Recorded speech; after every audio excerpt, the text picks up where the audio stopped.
Hello everyone, welcome to the class guys. कैसे हैं आप सभी। आज इस वीडियो में लेकर के आए हैं आप सभी के लिए क्लास 12 फिजिक्स का सेकंड चैप्टर के जो हम एनसीईआरटी सॉल्यूशन जो कर रहे थे उसमें एडिशनल क्वेश्चंस हमें करने हैं, है ना।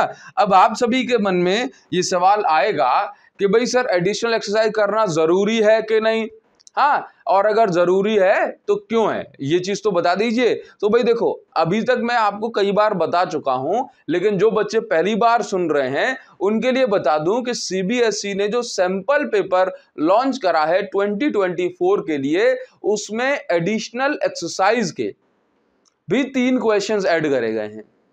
तो इसका मतलब आप ये कह सकते हो, भले ही हमारी नई वाली एनसीईआरटी में एडिशनल एक्सरसाइज के क्वेश्चंस नहीं हैं, लेकिन हम सभी बच्चों को ये लगाना ही चाहिए। और जब तक इस बात को कहता रहूंगा जब तक एडिशनल एक्सरसाइज सॉल्व कराऊंगा, है ना, क्योंकि हर बार कोई ना कोई नए बच्चे ज्वाइन कर लेते हैं। हाँ, तो जो बच्चों पहली बार सुन चुके हैं, दूसरी बार सुन रहे हैं, वो इग्नोर मार दो, बोला सर हम तो कर ही रहे हैं। तो प्रीवियस वीडियो में जब मैंने पूछा था आप सभी से कि बताओ जरा एडिशनल एक्सरसाइज करोगे या नहीं करोगे मेरे साथ, तो आप में से बहुत बहुत सारे बच्चों ने कहा था कि सर आप तो कराइए, हम आपके साथ एडिशनल एक्सरसाइज करने को तैयार हैं। तो आप सभी के लिए एडिशनल एक्सरसाइज के जो क्वेश्चन हैं हम आज इस वीडियो में करेंगे। तो भाई ये क्या है, ये है चैप्टर सेकेंड। देखो, मैं आपको एक बात बताता हूं कि आप बहुत सारी चीजें सॉल्व करना चाहते हैं, आप सैंपल पेपर भी लगाओगे, आप स्कूल के टेस्ट भी दोगे, आपको ये भी चाहिए कि सर मेरा पेपर 100% फंस जाए। तो आप बस ये 10-15 क्वेश्चन से क्यों बचना चाहते हो। बहुत सारे बच्चों के कमेंट आते रहते हैं, सर एडिशनल एक्सरसाइज मत कराओ, या मैं क्यों करूं। तो बस उन्हीं सब बच्चों के लिए कह रहा हूं कि आप बहुत सारे क्वेश्चंस करना चाहते हो ना, आप सब कुछ करते हो, फिर आप वो 10-15 क्वेश्चन के पीछे क्यों रास्ता काटते हो, है ना।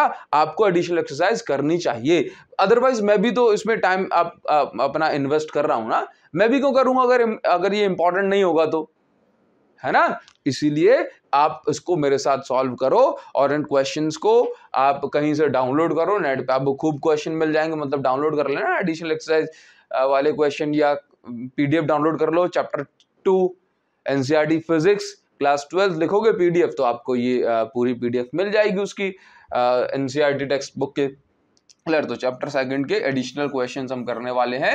आई होप आपको मेरी बात समझ में आ गई होगी कि भाई जो बात मैं आपसे कहना चाह रहा हूं, एडिशनल एक्सरसाइज। और हाँ, आप सभी बच्चे जो चाहते हैं कि भाई ये कंप्लीट सॉल्यूशन आपको मिल जाए, तो इसके लिए आपको पीडीएफ डाउनलोड करनी पड़ेगी। और सभी प्यारे समझदार बच्चे जानते हैं कि पीडीएफ डाउनलोड करने के लिए आपको कहाँ जाना है, आपको जाना है टेलीग्राम चैनल पे। टेलीग्राम पे जाकर क्या सर्च करोगे, आप सभी बच्चे सर्च करेंगे अभिषेक साहू सर फिजिक्स,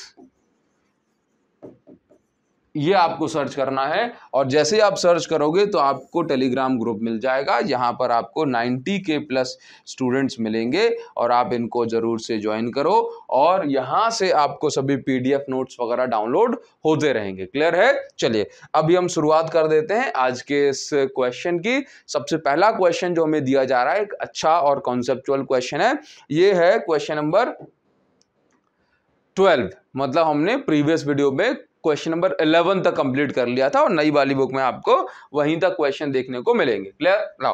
तो क्वेश्चन नंबर 12 में क्या दिया जा रहा है, एक बार समझिए जरा इसको। यहाँ पे दिया जा रहा है एक चार्ज है जो कि 8 मिली कूलाम का है। कितने का, 8 मिली कूलाम का।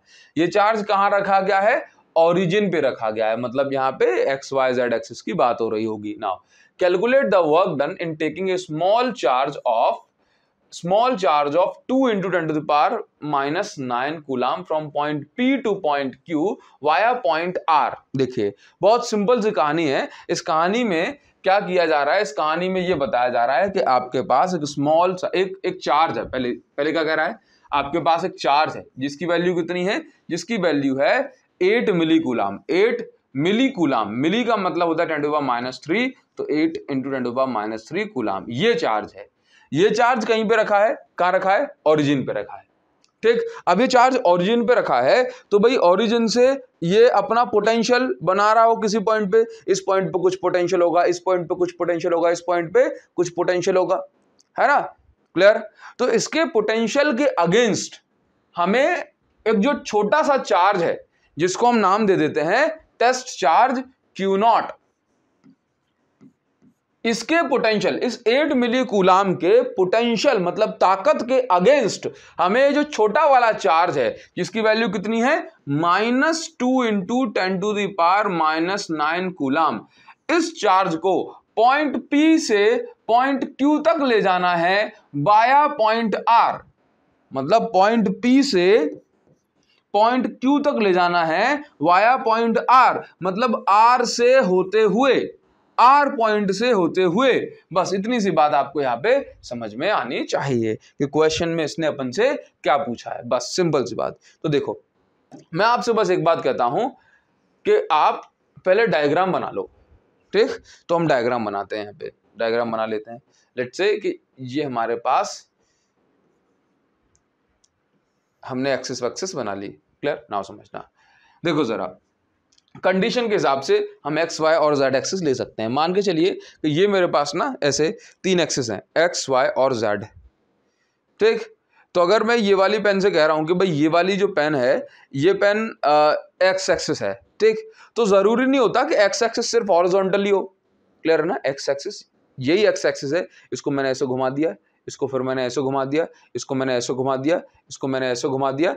ये एक्स एक्सिस, ये वाई एक्सिस, ये जेड एक्सिस, ये मैं इसको कैसे भी घुमा सकता हूं, बट कंडीशन क्या है कि इनके बीच में 90 डिग्री ही एंगल होना चाहिए। ये तीनों एक दूसरे के म्यूचुअली परपेंडिकुलर होना चाहिए। मतलब आप ये नहीं कह सकते कि सर एक्स एक्सिस सिर्फ ऐसे ही होती है, नहीं, हम अपनी कंडीशन के अकॉर्डिंग इनकी ओरिएंटेशन कैसी भी कर सकते हैं, बस इनका जो एंगल है इन तीनों के बीच में वो चेंज नहीं होना चाहिए। तो हमने कहा कि लेट्स से कि भाई ये वाली एक्सिस को हम नाम दे देते हैं जेड एक्सिस, इस एक्सिस को हम नाम दे देते हैं वाई एक्सिस, और बाहर की साइड हो जाएगी एक्स एक्सिस, ठीक है। नाउ ऐसा भी क्यों कर लिया, क्योंकि हमें सुविधा लग रही थी कि तीनों में अगर आप देखोगे ना तो एक्स एक्स एक्स, तीनों में ये जो एक्स एक्सिस है ये 0 0 पे है, इसलिए हमने कहा एक्स का कोई काम ही नहीं है, इसलिए हमने ऐसे वाई और जेड दिखा दिया, क्लियर। नाउ देखो, तो अभी यहां पर ये दिया जा रहा है कि ये ओरिजिन है, इसको नाम दे दिया O, और यहां पर चार्ज रखा है 8 मिली कूलाम, ये चार्ज रखा है, ठीक। नाउ अभी कह रहा है कि भाई जो चार्ज है ये टेस्ट चार्ज, ये टेस्ट चार्ज पहले कहां रखा है पॉइंट P पे। तो लेट से मैंने कहा कि पॉइंट P ये रहा, कितने, देखो x में 0 पे है, y में 0 पे, और z में सिर्फ कहां है 3 सेंटीमीटर, z में कहां है 3 सेंटीमीटर। तो ऐसा मैं बोल सकता हूं कि R1 की वैल्यू क्या है 3 सेंटीमीटर। तो मैं इसको नाम दे देता हूं लेट से 3 सेंटीमीटर, और ये क्या है पॉइंट P, क्या है पॉइंट P। नाउ इसके बाद देखिए ये क्या है भाई, पॉइंट कहां से कहां तक ले जाना है इसको, इस चार्ज को पॉइंट P से पॉइंट Q तक। तो पॉइंट P से पॉइंट Q, तो मैंने कहा पॉइंट P हो गया, पॉइंट Q कहां है 0, x में 0 पे है, z में 0 पे है, मतलब सिर्फ y में कितना है 4 सेंटीमीटर, तो 4 सेंटीमीटर करीब कहीं यहाँ पे होगा, क्लियर। नाउ तो हमने कहा भाई 4 सेंटीमीटर, चलो तो मैंने यहां लिख दिया 4 सेंटीमीटर। कहां से लेके जा रहे हो, वाया पॉइंट R, चलो तो ये पॉइंट कहां होगा, x में तो 0 है तो यहां दिखा दिया 0 पे, ठीक। y में कितना है, y में 6 सेंटीमीटर, मतलब 4 से कुछ आगे होगा 6 सेंटीमीटर, ठीक। और z में 9 सेंटीमीटर, मतलब 9 सेंटीमीटर मतलब कुछ करीब यहां पे होगा, इस पॉइंट पे ऐसा होगा। तो मैं यहां पे दिखा सकता हूं कि ये भाई ये करीब यहां पॉइंट रखा है। तो आप समझो कि ये कौन सा पॉइंट है, ये पॉइंट है R, कौन सा पॉइंट है, ये R पॉइंट है। तो चार्ज को पहले कैसे ले जाया गया, चार्ज को पहले यहां से ऐसे ले जाया गया, फिर उसको वापस लौटा के ऐसे लाया गया। क्या आपको ये बात समझ में आई, इस तरीके से चार्ज को ले जाया गया। तो अब पूछ रहा है कि आपको क्या निकालना है, आपको निकालना है वर्क, क्या निकालना है वर्क। तो बस आप ये समझो कि पहली बात तो ये है कि ये जो इलेक्ट्रिक फोर्स है, यहां पर जो वर्क करा जा रहा है किस फोर्स के अगेंस्ट, इलेक्ट्रिक फोर्स के अगेंस्ट। इलेक्ट्रिक फोर्स एक कंजर्वेटिव फोर्स है, मतलब ये सिर्फ डिपेंड करता है आपके इनिशियल और फाइनल पोजीशन पे। ये इस पर डिपेंड नहीं करता कि आपने चार्ज को कहां से किस रास्ते से होकर के लाए हो, ये सिर्फ इनिशियल और फाइनल पोजीशन पे डिपेंड करता है, ना कि उनके पाथ पर, क्लियर है। एक चार्ज ये 1 कूलाम का है, इससे 1 सेंटीमीटर दूरी पर कोई चार्ज रखा है, तो इन दोनों के बीच में कोई फोर्स लगेगा। अब ये 1 सेंटीमीटर दूरी पे आप लाके रख दो कहीं से भी, यहां से घुमा के ऐसे घुमा के ऐसे घुमा के ले आओ, 1 सेंटीमीटर पर रख दिया या सिंपली यहां से 1 सेंटीमीटर पर रख दिया, तो दोनों ही केसेस में बराबर फोर्स लगेगा। कौन से रास्ते से आप चार्ज को लेकर के आए हो इसमें कोई मतलब ही नहीं है। तो हमेशा याद रखिए कि जो इलेक्ट्रिक फोर्स है कंजर्वेटिव फोर्स है, तो इसके अगेंस्ट अगर आप कोई वर्क कर रहे हो तो वो भी कैसा होगा, वो भी कंजर्वेटिव होगा, मतलब ये पाथ पर डिपेंड नहीं करेगा। तो यहां पर समझिए आपको वर्क निकालना है, तो देखो यहां पे आपको फोर्स वगैरह की वैल्यू तो नहीं दी, लेकिन यहां पर आपको क्या बताया कि भाई इस टेस्ट चार्ज को मूव कराना है।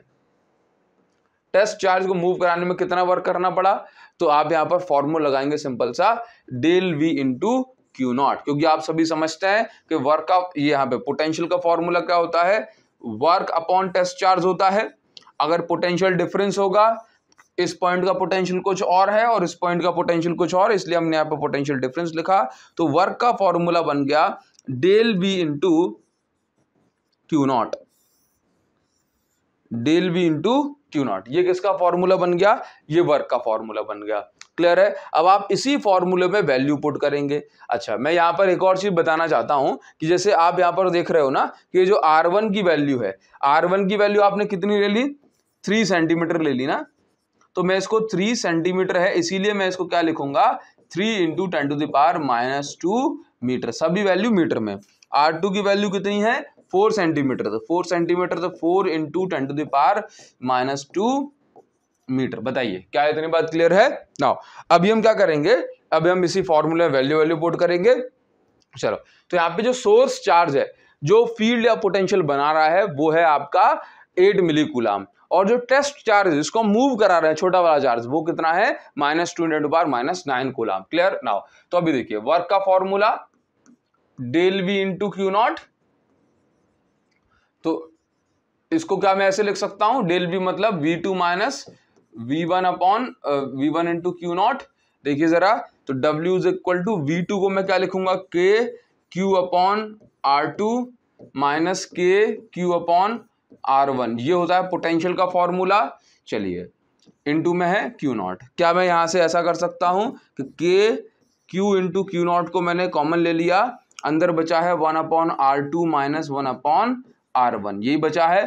क्लियर। मैं एक काम करता हूं कि इसके अगले स्टेप में वैल्यूज वगैरह पुट करना स्टार्ट करता हूं। यहां से देखिए जरा, तो W इज इक्वल टू देखो K की वैल्यू क्या है, 9 इंटू 10⁻⁹ ये होती है। Q की वैल्यू क्या है, 8 इंटू 10⁻⁻³ कूलाम।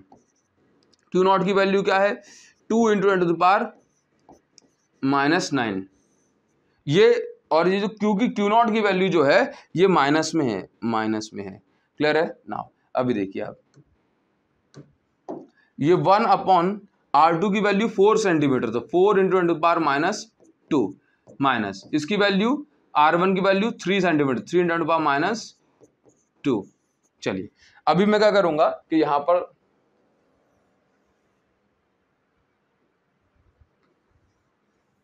चलिए देखिए जरा, तो W is equal to work done मुझे कैलकुलेट करना है, तो यहां से 10⁻9 है, 10⁻⁹ ये कैंसिल कर दिया।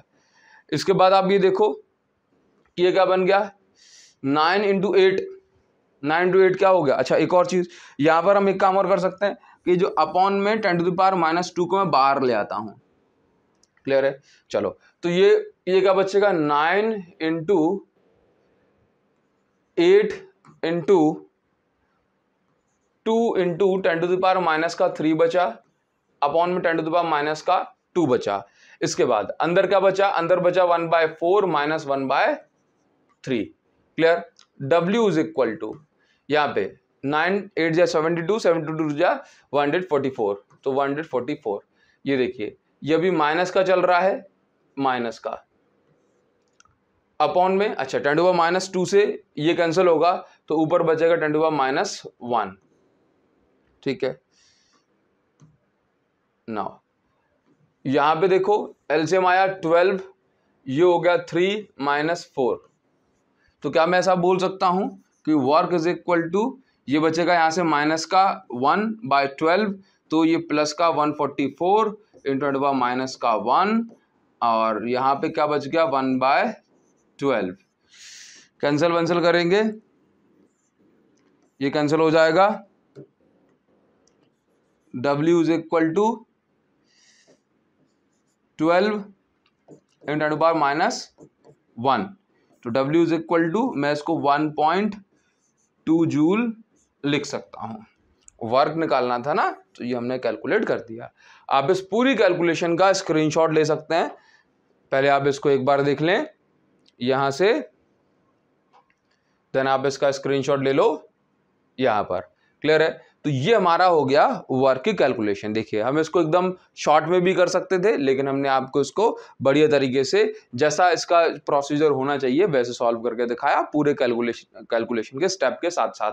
ठीक है? तो आपको समझ में आया कि नहीं आया, मुझे जरूर से बताना कमेंट सेक्शन में। क्लियर? क्वेश्चन नंबर 2 पे आ जाएंगे। मतलब आज का क्वेश्चन नंबर 2 है, लेकिन NCERT का ये क्वेश्चन नंबर 13 है। कौन सा क्वेश्चन है? Question number 13। Question number 13। चलिए, तो इस क्वेश्चन में क्या दिया जा रहा है एक बार हम चेक कर लेते हैं। एक क्यूब ऑफ साइड बी, मतलब एक क्यूब है जिसकी साइड कितनी है, जिसकी साइड की मतलब जो लेंथ है वो क्या है, बी है। Has charge Q at each of its vertices. मतलब एक हमारे पास ये क्यूब होगा,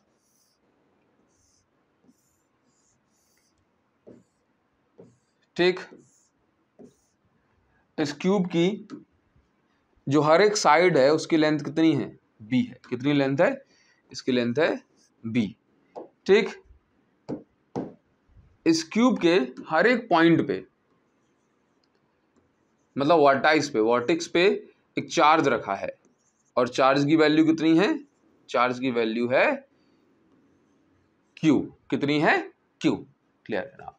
अभी समझिए, हर एक पॉइंट पे चार्ज रखा है क्यू, हर एक पॉइंट पे चार्ज। इतना क्यों इसको गंदा करना है, बस देख लो जरा। हर एक पॉइंट पे चार्ज क्यू रखा है। नाउ अभी क्या निकालना है आपको कि determine the potential and electric field due to this charge at the centre of cube.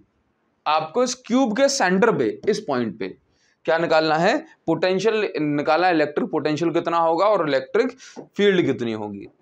Clear है? देखिए, तो बहुत आसान है।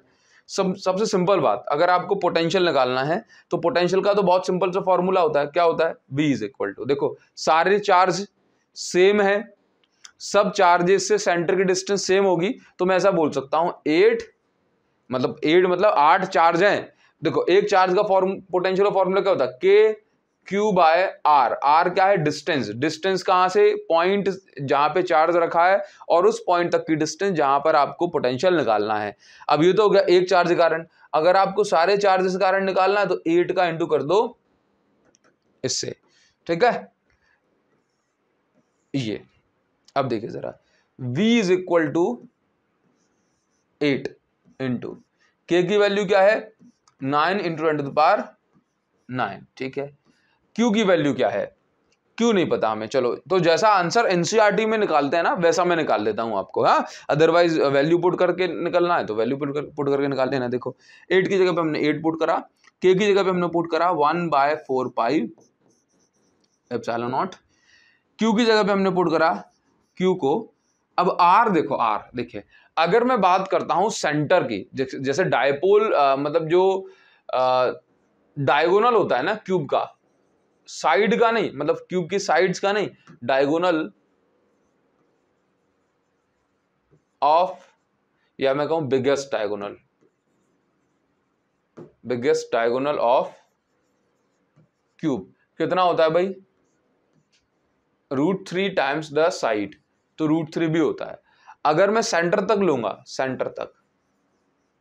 सेंटर की डिस्टेंस कितनी होगी? √3b/2। देखो, ये क्यूब है, ये इसका सेंटर है, मान के चलो इस पॉइंट पे। तो यहां से लेके यहां तक की डिस्टेंस, यहां से यहां तक की, यहां से यहां तक की, यहां से यहां तक की, ये सारी डिस्टेंस कितनी है? √3b/2। बस ये वैल्यू आपको यहाँ पे पुट कर देनी, आर की वैल्यू है। बस इसके बाद कुछ नहीं करना। आप अगर ये वैल्यू पुट कर दोगे तो आपको ये मिल जाएगी √3b/2। बस इसके बाद आप इसको कैंसिल वैंसिल कर सकते हैं जैसे आपकी मर्जी हो। 2 से अगर मैं इसको काट दूंगा तो 2 बचेगा, फिर मैं 2 से इसको काट दूंगा, या ऐसा कर लेते हैं ये v इज इक्वल टू ये 16 into Q upon 4 pi epsilon naught into √3 into B, ये चल रहा है। और अगर मैं इसको यहाँ से कैंसिल करूँ तो 16 से ये कैंसिल होगा, तो v इज इक्वल टू क्या बचेगा 4q upon pi epsilon naught into √3 बी। इस फॉर्म में एनसीईआरटी में आंसर लिखा है तो आप इस फॉर्म में लिख दो, अदरवाइज अगर आपको 1/4 एप्सिलॉन की वैल्यू पुट करनी है तो आप उस फॉर्म में भी लिख सकते हैं। बताइए, यहां पर सिर्फ इतनी सी बात है कि वर्टेक्स से लेकर के सेंटर तक की जो डिस्टेंस होगी that distance will be √3b/2। वहां पे b क्या है, साइड की लेंथ। क्लियर है? चलिए, ये तो हो गया पोटेंशियल का। क्या हो गया? पोटेंशियल का। अगर मैं बात कर रहा हूं कि भाई इलेक्ट्रिक फील्ड कितनी होगी, तो सभी चार्जेस इस पॉइंट P पर अपनी अपनी इलेक्ट्रिक फील्ड बनाएंगे। और ऐसे बनाएंगे, देखो सभी चार्जेस, जैसे यहां पर जो चार्ज रखा है वो इस डायरेक्शन में, यहां रखा है वो इस डायरेक्शन में बनाएगा, यहां रखा है वो इस डायरेक्शन में, और यहां पे रखा है वो इस डायरेक्शन में। तो ये सभी एक दूसरे की इलेक्ट्रिक फील्ड कर देंगे कैंसल। तो इस पॉइंट पर इलेक्ट्रिक फील्ड जो होगी दैट विल बी 0। बताइए, क्लियर है? आप इसका स्क्रीनशॉट ले सकते हैं, इसमें कोई बहुत बड़ी जो है समस्या वाली बात नहीं है। आप इसका स्क्रीनशॉट ले लो, आगे बढ़ जाते हैं। नेक्स्ट देखो क्या दिया है। ये थोड़ा सा बड़ा सा क्वेश्चन है लेकिन आसान है एकदम, कैलकुलेशन इसमें थोड़ी ज्यादा है। तो 2 tiny spheres carrying charges 1.5 microcoulomb and 2.5 microcoulomb are located 30 centimeter apart. Find the potential and electric field at midpoint of line joining two charges and second point और दिया। देखो तो उसने क्या कहा है, सिंपल सी बात, देखो किसी भी स्फीयर को अगर आप चार्ज दोगे ना तो वो चार्ज कैसे बिहेव करेगा, जैसे मानो कि सारा का सारा चार्ज उसके सेंटर पे रखा हो, है ना। तो हम ये मान लेते हैं कि जो चार्जेस हैं ये पॉइंट चार्जेस की तरह बिहेव कर रहे हैं। सो ये हमारे पास एक चार्ज हो गया, ये हमारे पास दूसरा चार्ज हो गया, और यहाँ पर ये 1.5 माइक्रोकूलम है और ये 2.5 माइक्रोकूलम है। ठीक, अब इसके बाद देखिए जरा, इन दोनों के बीच की डिस्टेंस कितनी है, 30 सेंटीमीटर। इस चार्ज को हमने नाम दे दिया Q1, इस चार्ज को हमने नाम दे दिया Q2। आपसे कह रहा है find the potential and electric field at the mid point. इसमें 2 क्वेश्चन दिए हैं, एक क्वेश्चन A और दूसरा क्वेश्चन B। ठीक है, तो आपको क्या निकालना है, इसके मिड पॉइंट पे इलेक्ट्रिक पोटेंशियल निकालना है और इलेक्ट्रिक फील्ड निकालना है। क्लियर? तो मिड पॉइंट कहाँ है सर, इसके मिड पॉइंट है इसके मिड में, तो यहाँ से भी डिस्टेंस 15 सेंटीमीटर और यहाँ से भी डिस्टेंस 15 सेंटीमीटर, दोनों से डिस्टेंस कितनी हो गई, चार्जेस की डिस्टेंस 15 सेंटीमीटर। क्लियर है? सभी वैल्यूज को हम SI यूनिट में लेंगे ना। तो अभी देखिए, अगर मुझे पोटेंशियल निकालना है तो पोटेंशियल का फॉर्मूला सिंपल सा होता है, V is equal to Q1 के कारण इस पॉइंट में पोटेंशियल, दोनों पॉजिटिव है, पॉजिटिव में तो पोटेंशियल जुड़ जाएगा, नेगेटिव चार्ज होते तो भाई वहां पे वो सबट्रैक्ट हो जाता, ऐसा होगा ना। तो V इज इक्वल टू, मैं सिंपल सा निकाल लूं यहाँ पे कि V is equal to V1 plus V2। ठीक, तो मैं यहाँ लिख देता हूं पहले potential at mid point, potential at mid point. अगर मिड पॉइंट में पोटेंशियल निकाल रहा हूं तो R1 की वैल्यू और R2 की वैल्यू, दोनों की वैल्यू 15 सेंटीमीटर है। अगर मीटर में लूंगा तो R1 is equal to R2 is equal to 15 into 10 to the power -2 metre. ठीक, चलिए, तो यहाँ पे V इज इक्वल टू कितना हो जाएगा, V इज इक्वल टू हो जाएगा V1 की वैल्यू तो K Q1 upon R1 plus K Q2 upon R2। V is equal to K तो कॉमन आ गया, Q1 की वैल्यू क्या है 1.5 माइक्रोकूलम तो 10 टू पावर -6 अपॉन R1 की वैल्यू क्या है 15 into 10 to the power -2। Clear? Now अभी देखिए, मैं एक काम और कर सकता हूं क्या कि यहां से, ठीक, अभी करते हैं, देखिए जरा, प्लस K तो मैंने बाहर निकाल ही दिया, Q2 की वैल्यू की बात करते हैं, किसकी, Q2 की वैल्यू। तो Q2 ये बहुत ही क्यूट है, ये Q2 की वैल्यू की हम बात करेंगे तो ये कितना है 2.5 माइक्रोकूलम, तो microcoulomb, micro 10 to power -6 microcoulomb upon R2 की वैल्यू भी कितनी है 15 into 10 to the power -2। Clear? Now अभी मैं इसको थोड़ा सा सॉल्व करूँ यहाँ से, तो मुझे देखने को मिलेगा कि भाई यहाँ से ये काटा 10⁻⁴ बचेगा, यहाँ से इसको काटा 10⁻⁴ बचेगा। ठीक, अंदर का बच रहा है, इसको हम एक बार देख लेते हैं। तो v इज इक्वल टू, के की वैल्यू बाहर रखी है, के की वैल्यू चलो मैं बाहर कर देता हूं, 9 × 10⁹। अंदर क्या है 1 अच्छा ये 15 को भी बाहर निकाल लूं, बढ़िया होगा, 15 को भी बाहर निकाल लेता हूं। तो ये 15 जो नीचे वाला है उसको मैंने बाहर निकाल लिया, कॉमन आ रहा है। क्लियर। नाउ अंदर का बच रहा है 1.5 × 10⁻⁴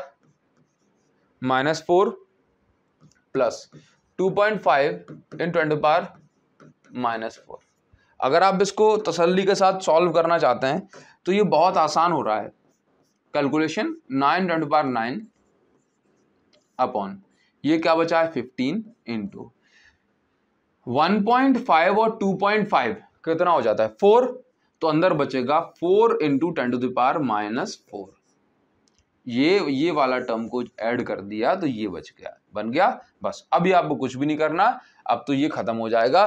देखिए अगर मैं इसको कैंसिल वैंसिल करना चाहूं तो ये कुछ ऐसे हो जाएगा, 3 3 जा 9, 3 5 जा दिस वन, ठीक है 15। और अगर मैं इसको कैंसिल करता हूं तो ये मेरे पास ये 0.6 आ गया।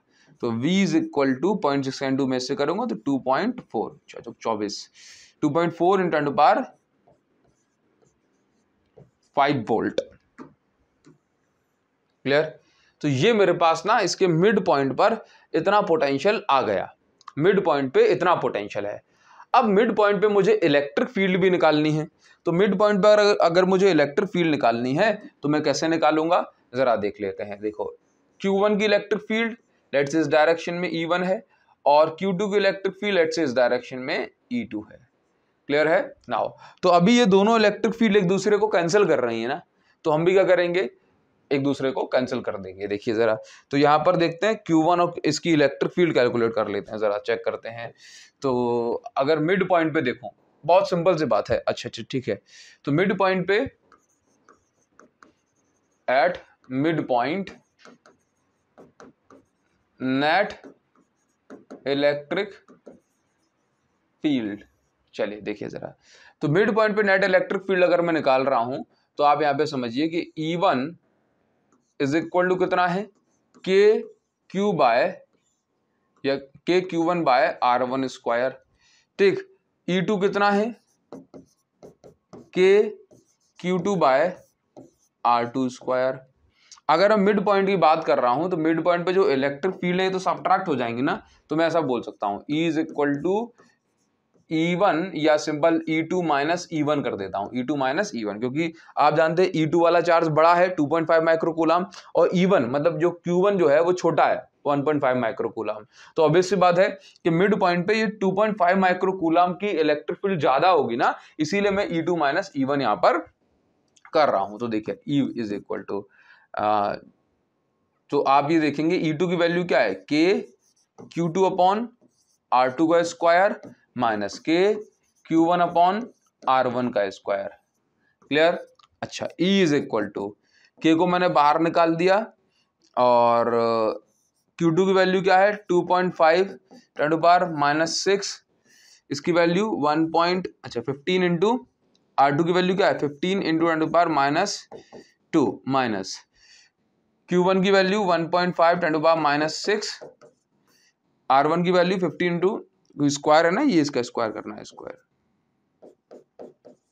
-2 का स्क्वायर। ये चलिए ये चल रहा है अपना, यहां से E is equal to K को हमने यही रखा, ये कितना हो जाएगा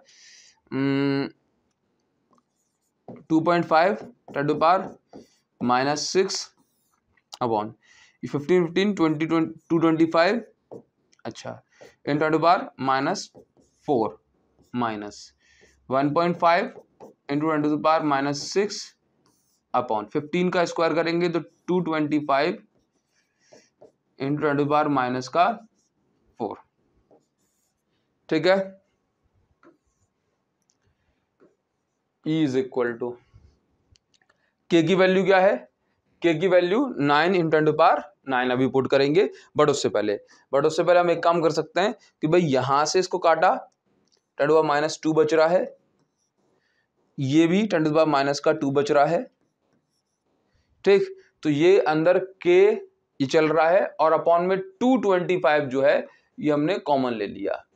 इसके बाद 2.5 × 10⁻² माइनस का 1.5 × 10⁻² बच रहा है। तो E इज इक्वल टू के की वैल्यू है 9 × 10⁹ अपॉन में 225 इंटू में देखो जरा 2.5 में से 1.5 जाएगा तो क्या बचेगा, सिंपल 1 × 10⁻²।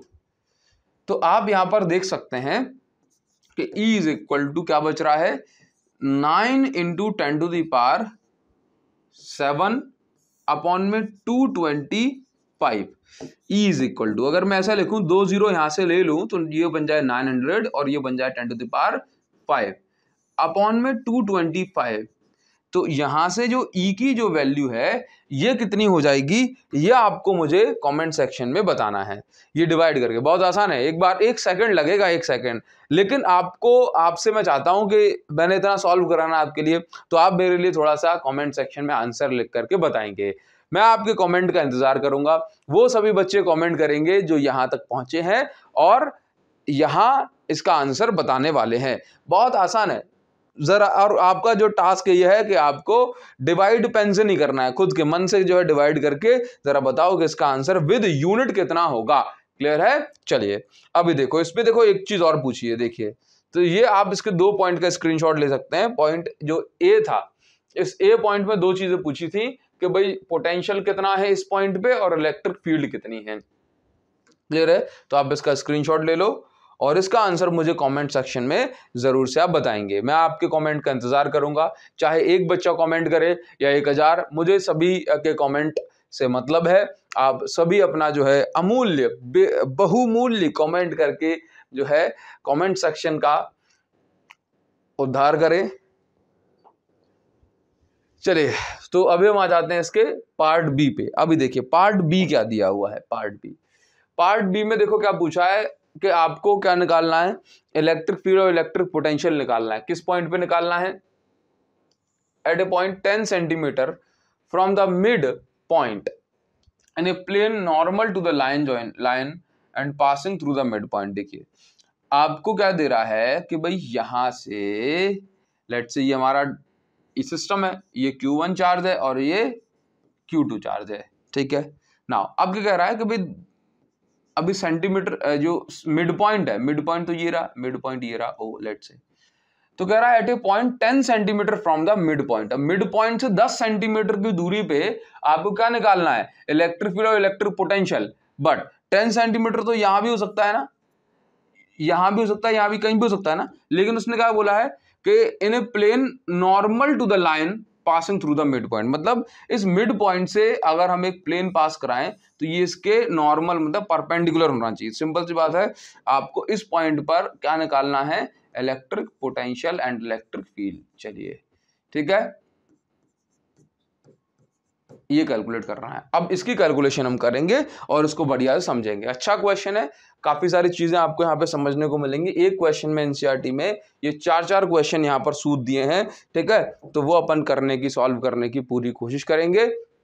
देखिए जरा, तो सबसे पहले यहाँ पर क्या करेंगे, ये बढ़िया से समझने वाला क्वेश्चन है। और तो यहाँ पर अब मैं थोड़ी सी कैलकुलेशन को ना फास्ट रखूंगा। ये Q1 हो गया और ये Q2 हो गया, ये दोनों का सेंटर हो गया। ये 15 सेंटीमीटर और ये भी 15 सेंटीमीटर। इस पर्टिकुलर पॉइंट जो कि 10 सेंटीमीटर की दूरी पर है, यहाँ पे मुझे इलेक्ट्रिक फील्ड निकालनी है। Q2 की वैल्यू हम सभी जानते हैं, Q1 की वैल्यू भी हम सभी जानते हैं। बट अगर मैं Q2 की इलेक्ट्रिक फील्ड बोलूं इस पॉइंट पे कितनी होगी, तो देखो हमेशा पॉजिटिव चार्ज से इलेक्ट्रिक फील्ड लाइन जो होती है अवे फ्रॉम चार्ज आती है। तो यहां से अगर मैं इलेक्ट्रिक फील्ड बताऊं तो कुछ इस तरीके से बतानी पड़ेगी मुझे। ये देखिए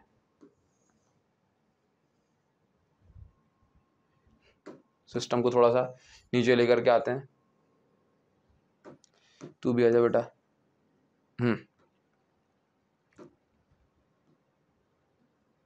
चलिए, तो ये मेरे पास क्या है, ये मेरे पास Q2 चार्ज की इलेक्ट्रिक फील्ड है जिसको मैं नाम दे देता हूं लेट से E2, और ये वेक्टर है। क्लियर है नाउ? अभी देखिए, अब Q1 की इलेक्ट्रिक फील्ड की बात करूं तो Q1 की इलेक्ट्रिक फील्ड भी जाएगी कुछ ऐसे, जाएगी ना, पक्का ऐसे जाएगी। अच्छा, क्योंकि देखो Q2 का चार्ज बड़ा है ना 2.5 माइक्रोकूलम, तो मैंने इसका एरो भी बड़ा बनाया।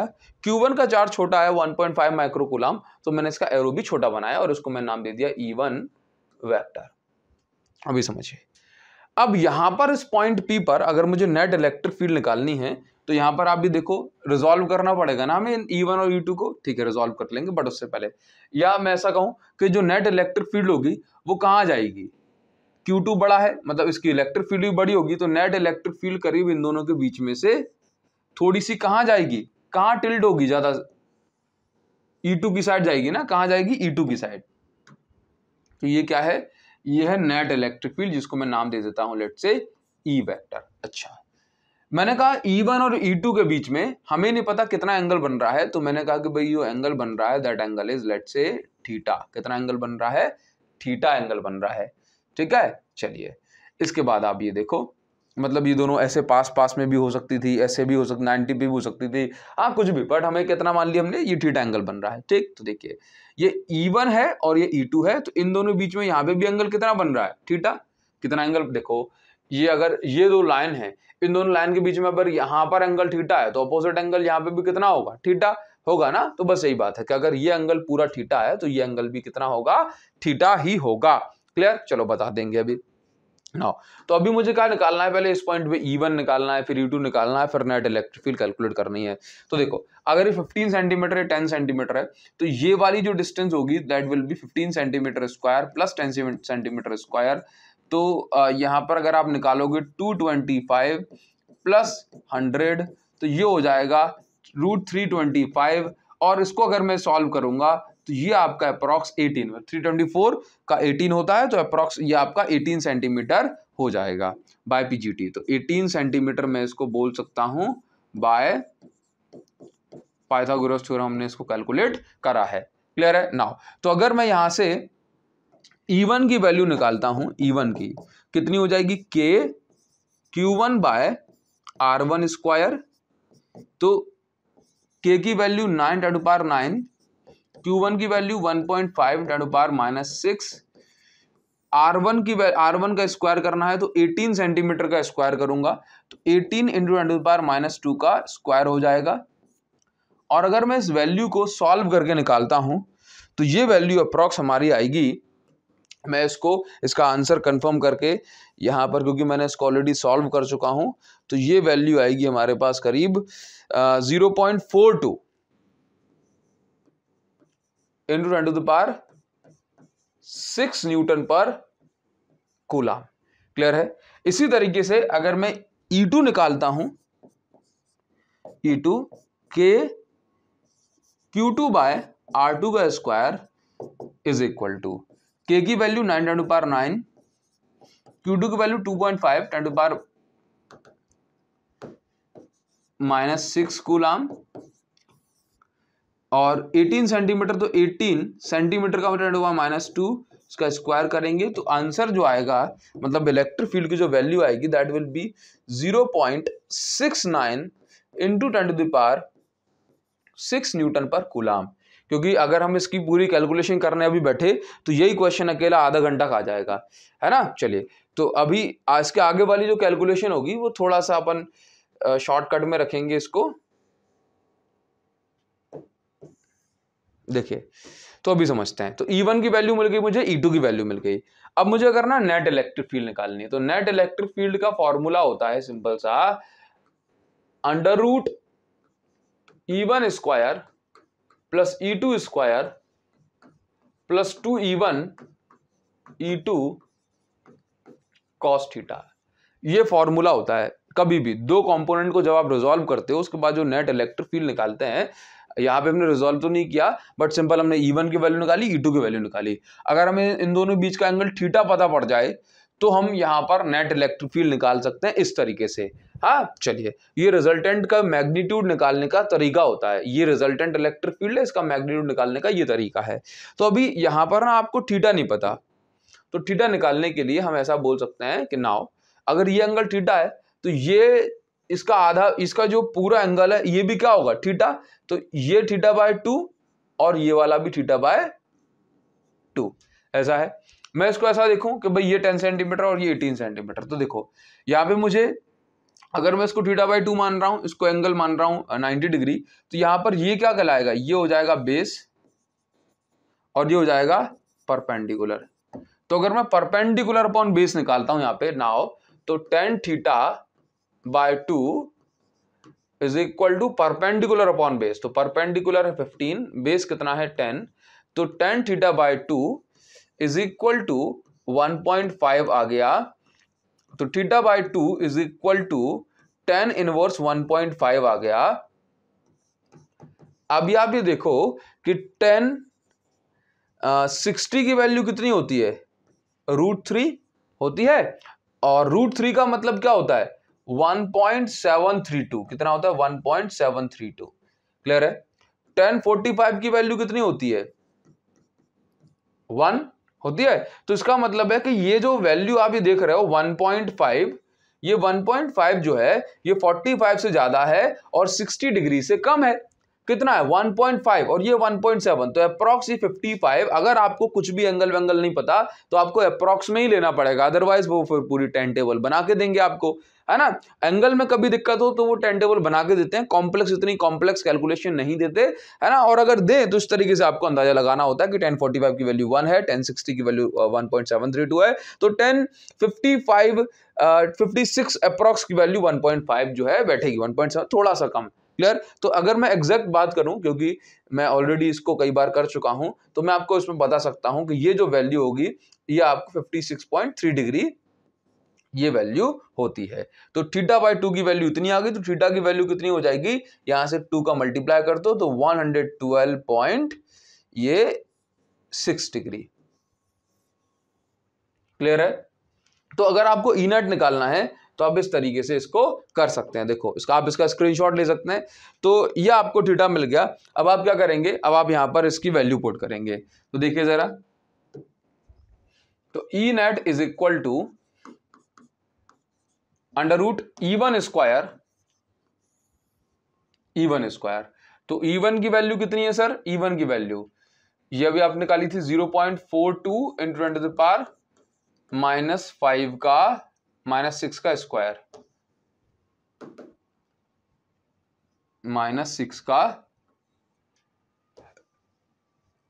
0.42 इंटू 10⁻⁻6 का स्क्वायर प्लस 0.69 इंटू 10⁻⁻6 का -6 है +6 है, एक बार चेक कर लेते हैं अपन, यहाँ पे +6 है, ठीक है, तो यहाँ पे +6 का स्क्वायर करेंगे, -2 E1 की वैल्यू 0.42 इंटू 10⁻⁶ इंटू 0.69 10⁻⁶, और यहां पर cos थीटा की जगह cos 112.6 डिग्री आना है। अभी समझिए, अभी यहां पर आपको एक बात समझनी है कि यहां पे आप क्या करेंगे, देखो तो यहां पे मैं आपको ऑलरेडी बता देता हूं कि cos 112.6 डिग्री की वैल्यू कितनी होगी। पहली चीज, जब cos की वैल्यू ये सेकंड क्वाड्रेंट में जाएगी, मतलब 90 डिग्री से ऊपर, तो ये वैल्यू किस में होगी, माइनस में, किस में होगी, माइनस में। जैसे आप समझते हैं, देखना जरा, मैं आपको थोड़ा सा एक आइडिया लेने से कहूं, cos 90 की वैल्यू क्या होती है, 0 डिग्री होती है, ठीक है। अच्छा, थोड़ा सा नहीं दिख रहा होगा तो चलो मैं यहां बता देता हूं, जैसे कि cos 90 की वैल्यू क्या होती है, 0 डिग्री, मतलब सॉरी 0।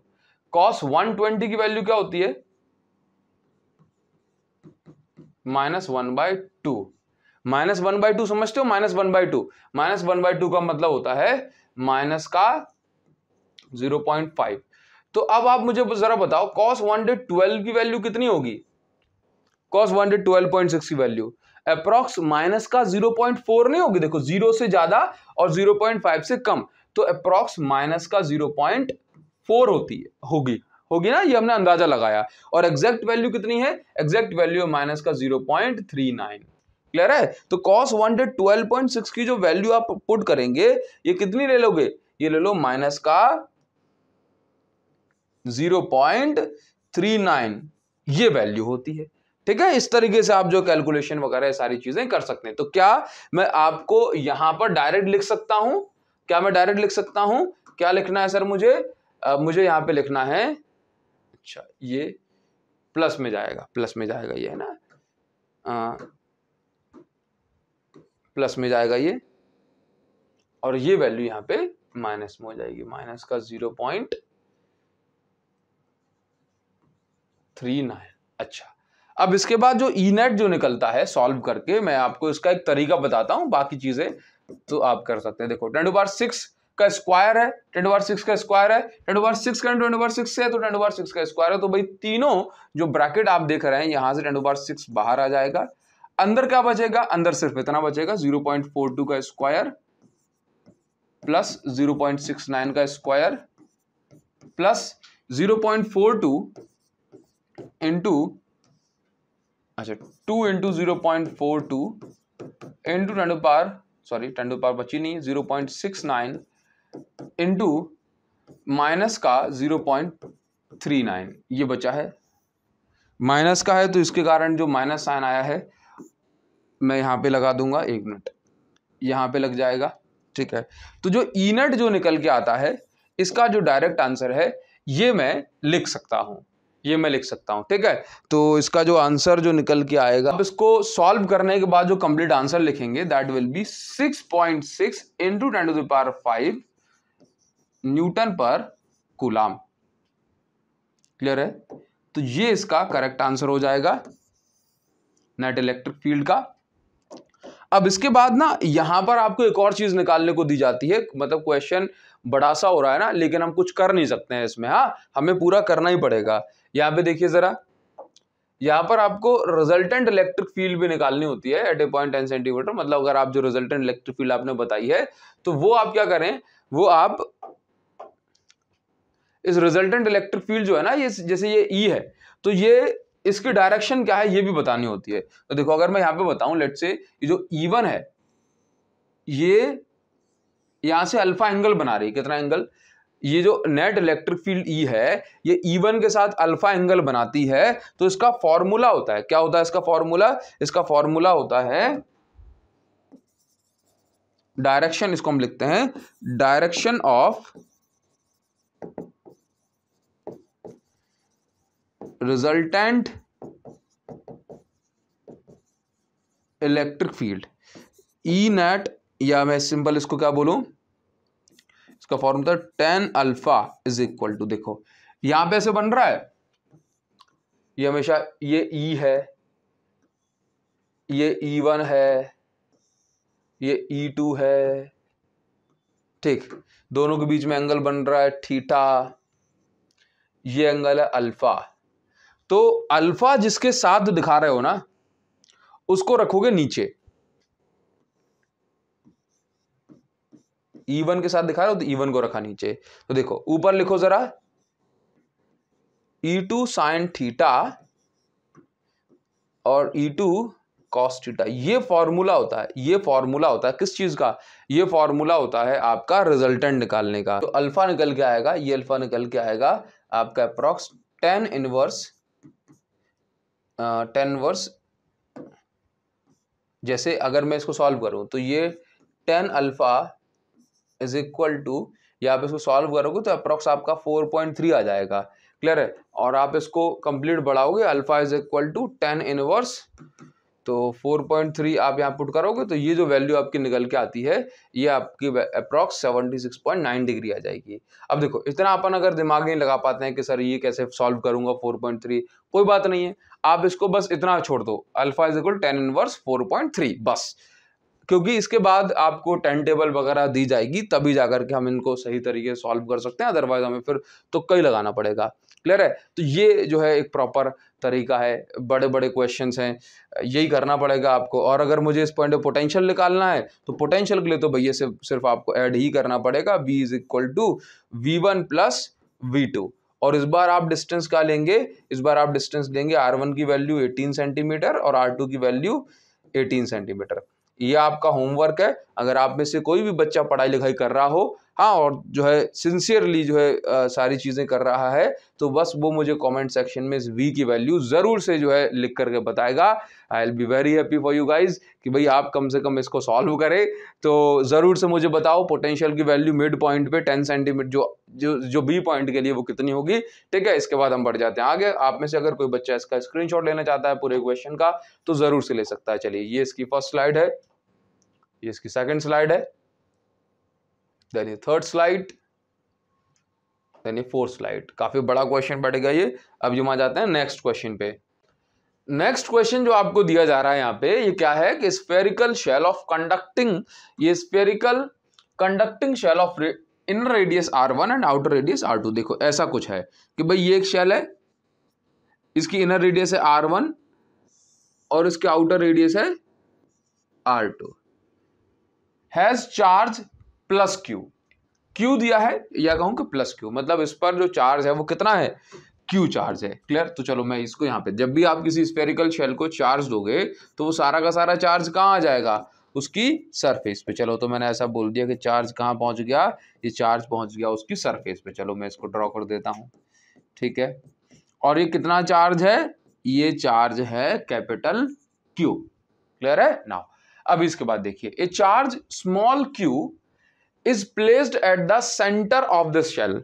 अगर कहा जा रहा है कि यदि इसके सेंटर पे एक चार्ज स्मॉल क्यू रख दिया जाए, मतलब पहले इसके पास चार्ज था कैपिटल क्यू, अब कहा जा रहा है कि स्मॉल क्यू इसके सेंटर पे रख दिया जाए, तो फिर सरफेस चार्ज डेंसिटी क्या होगी, इनर और आउटर सरफेस दोनों पे आपको बतानी है ना। तो आप ये देखिए, जैसे अगर आप इस एक चार्ज जो है इसकी सरफेस पे रखेंगे, यहाँ पे सेंटर पे रखेंगे, तो ये पॉजिटिव चार्ज है ना, तो ये नेगेटिव चार्ज को इंड्यूस कर लेगा, नेगेटिव चार्ज को इंड्यूस कर लेगा। ठीक। और पॉजिटिव चार्ज देखो, ये जितना ये प्लस क्यू है उसके हिसाब से नेगेटिव चार्ज को इंड्यूस कर लेगा, और पॉजिटिव चार्ज को, देखो क्या है कि भाई ये मेटल है, हाँ ये मेटल है, ये पॉजिटिव चार्ज रखा है, तो क्या होगा कि ये पॉजिटिव चार्ज जो है ये माइनस को खींच लेगा, और ऊपर क्या बचेगा, प्लस, ऊपर क्या बचेगा, प्लस, है ना। तो देखिए यही वही चीज कही जा रही है कि ये फिर क्या करेगा, माइनस क्यू को अंदर खींच लेगा और प्लस क्यू को बाहर फेंक देगा, है ना। तो ओवरऑल इस कंडक्टर पे अभी भी नेट चार्ज कितना है, माइनस क्यू और प्लस क्यू करंट जीरो, है ना। मतलब चार्ज नहीं किया इसने, सिर्फ क्या कर दिया, इसको इंड्यूस कर दिया। तो पूछ रहा है कि आउटर सरफेस पे चार्ज डेंसिटी वगैरह कितनी होगी इनर पे, तो आप भी देखेंगे आउटर सरफेस पर जो चार्ज होगा, ये चार्ज कितना हो जाएगा, कैपिटल क्यू प्लस क्यू। और चार्ज डेंसिटी की बात करेंगे, आउटर सरफेस पे चार्ज कितना होगा, इतना। ठीक। और चार्ज डेंसिटी की बात करेंगे तो चार्ज डेंसिटी का फॉर्मूला क्या होता है, चार्ज अपॉन एरिया, तो capital Q plus Q upon R2 है तो 4 पाई किसका स्क्वायर, 4 पाई आउटर सरफेस पर इतना चार्ज है तो R2, 4 पाई R2 का स्क्वायर। ठीक। इनर सरफेस की बात करें तो इनर सरफेस पे ओनली कौन सा चार्ज होगा, माइनस क्यू, तो सिग्मा इज इक्वल टू, जैसे ये सिग्मा हो गया, ये सिग्मा डैश हो गया, तो ओनली माइनस क्यू अपॉन 4 पाई R1 स्क्वायर। क्लियर है, क्योंकि जो पहले जो कैपिटल क्यू चार्ज था वो तो सिर्फ और सिर्फ सरफेस पे था, वो अंदर थोड़ी ना था। ये जो आपने बाद में जो स्मॉल क्यू चार्ज दिया है उसने माइनस क्यू को अट्रैक्ट कर लिया, प्लस क्यू को रिपेल कर दिया। ठीक है, चलिए ये बात समझ में आ गई। तो ये हो गई सरफेस चार्ज डेंसिटी। इसके बाद इसका जो बी पार्ट है, इसका जो बी पार्ट है, उस बी पार्ट में क्या दिया हुआ है जरा एक बार देख लीजिए।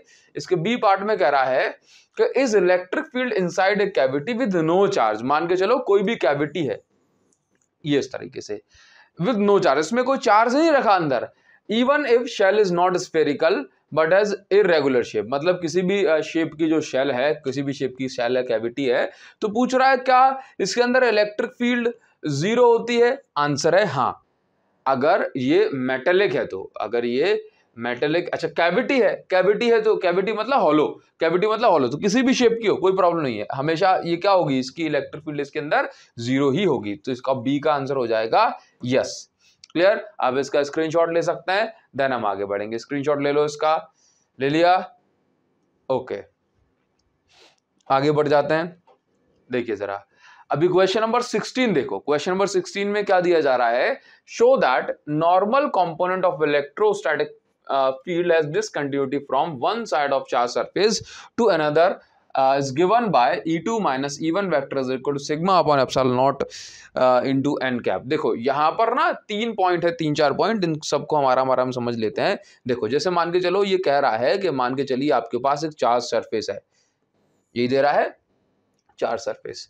अब इस पर कोई चार्ज हो गया, लेट से ये ऐसे,